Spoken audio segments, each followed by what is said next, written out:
was a hell of a game, and the ads brought their A game as well. Talk to me about reaction, maybe before we get into the individual ads, just writ large, what was happening in social media as it was reacting to the commerce going on between plays? Yeah, so what we're seeing now is advertisers have a lot more choice as to where to show their ad. The days of sort of a TV ad and a bit of buzz in the newspaper the next day are clearly long gone. You have advertisers thinking about launching their videos before the game, extending their video after the game, trying to generate shares and likes and engagement for a much longer period of time.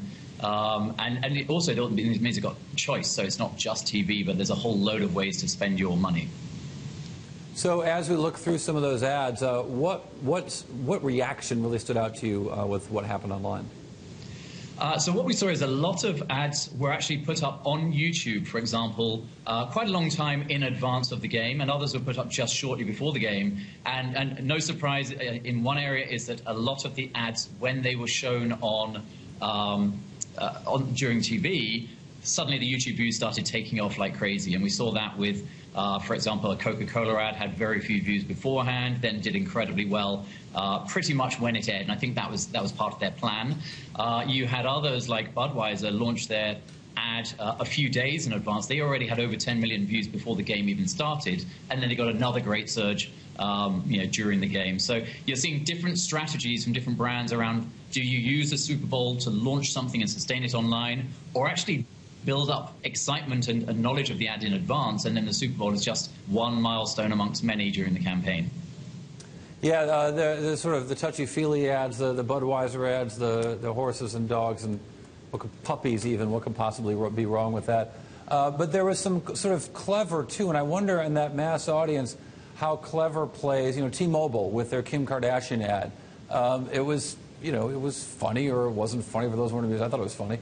And I wonder if that's the kind of ad that is designed with the social media sponsorship behind it to get that message out all over the place after that ad runs.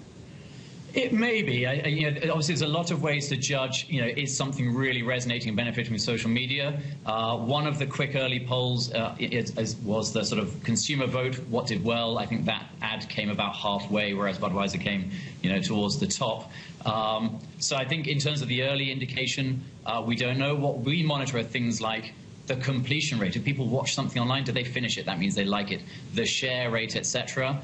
Right now, there's a pretty close correlation between what consumers are saying in surveys and who's getting the best engagement in terms of, let's say, completion and shares and other things. So I think T-Mobile, maybe it was intended to be a great sharing type of video, doesn't seem to be resonating yet. I think that the Bud one is in clearly the BMW ad is doing pretty well for the i3. The Coca-Cola one is doing well. But we're going to monitor that over a few days, because what you see is in the early days after Super Bowl, a lot of advertisers do spend a lot of money to get shares. At some stage, those campaigns end, right, and then we'll be seeing who carries on being viewed after the budgets end. And that's a sign of a really good ad that really resonates, that people will share, just because they love it. It was interesting to see, who was going for the cheeky, who was going for the sexy. I was interested that Victoria's Secret, people watch this game with their families. Wives watch this with their husbands. There's more sort of a mixed audience than your typical football game. And I wonder how that plays differently online. Yeah, I guess obviously online you can have a much more targeted message, because online you can target men or women or rich people or poor people or people with kids, people without kids. So when you have something that's designed for digital, you tend to define your target audience much more narrowly than you design something for TV. Right. And that's where sort of the Super Bowl ads in general are designed for a mass audience. And that's why brands that are relevant to a lot of diverse consumers like Coca-Cola tend to do very well.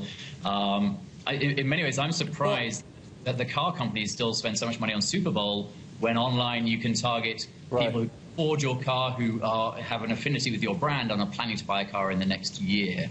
Well, to that point, Ben, let me ask really quickly. We had the Carl's Jr. CEO on last week, the CKE CEO, and he talked about how his ad, he was buying regional space as opposed to the national ad, not just because he's got two different brands, an East Coast brand and a West Coast brand, and Hardee's versus Carl's Jr., but also that he just felt he could target the markets where he could have the most impact, still benefit from being on the Super Bowl, and generate the sort of social media buzz. Is that maybe a model we'll see more of?